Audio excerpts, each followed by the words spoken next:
est bien loin de l'affolement. On revoit ce qui se passe. Voilà, ça c'était le premier but. Effectivement, le ballon qui rebondit sur la main de l'attaquant autrichien, qui, on l'a dit, en deux fois va venir tromper Douchez. Voyez là, lui tape évidemment. Elle n'était pas délibérée, c'est le moins qu'on puisse dire. C'est ce qu'a dû considérer l'arbitre. En tout cas, l'arbitre de côté, lui, ne peut pas l'avoir, ça c'est sûr. C'est pour ça qu'elle n'est pas sanctionnée de la part de l'arbitre de ligne. Évidemment, il est en retard ensuite, Conte. But de Robert Peric, l'attaquant slovène, qui vient d'arriver au club, qui vient d'arriver à Graz.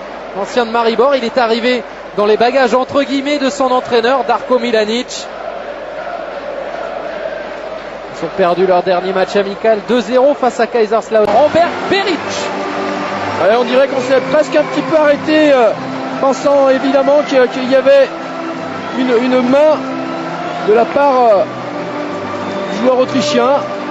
Finalement, l'arbitre ne l'a pas sanctionné et on est allé au bout en deux fois. Une première parade de Douchez et une deuxième. Vous voyez, on est placé ici, mais on est loin au marquage. Maxwell qui n'attaque pas tout à fait.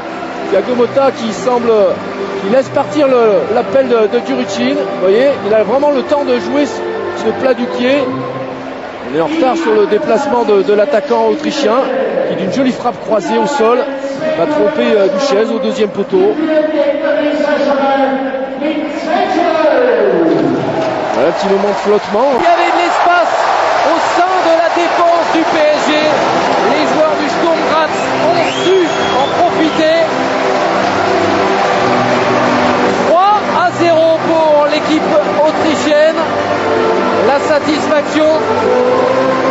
Le but pour Vujadinovic. Alors vraiment, gros espace. Presque facile de marquer dans ce cas-là.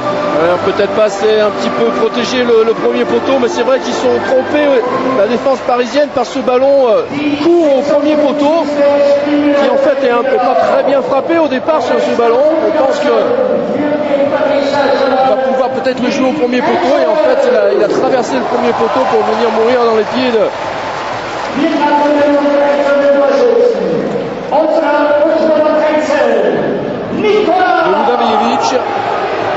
Vujadinovic.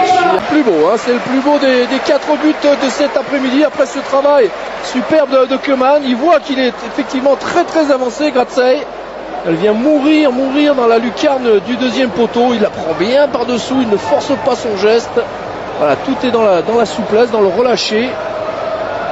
Un petit bijou d'Ongenda, et on comprend pourquoi ce garçon-là fait des envieux. On sait aussi pourquoi le PSG